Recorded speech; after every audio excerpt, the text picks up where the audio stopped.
के लोगों शिकायत क्यों नहीं करते? ऐ मेरे देश के लोगों शिकायत क्यों नहीं करते?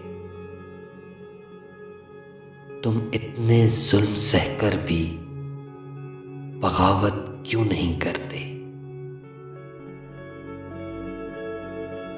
ये जागीरों के मालिक और लुटेरे क्यों चुने तुमने?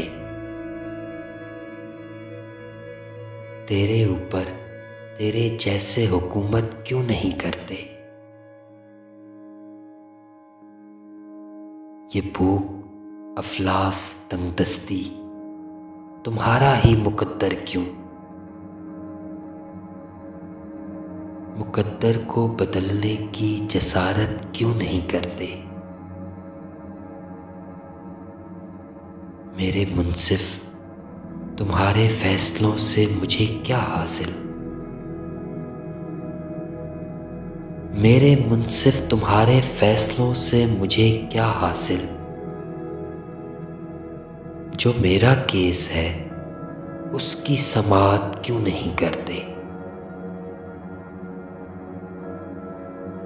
अगर तस्लीम करते हो मेरी बातें मुदल्लिल हैं, अगर तस्लीम करते हो मेरी बातें मुदल्लिल हैं,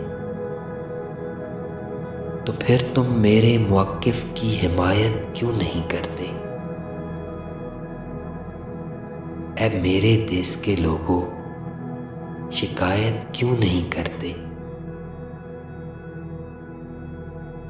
तुम इतने जुल्म सहकर भी बगावत क्यों नहीं करते?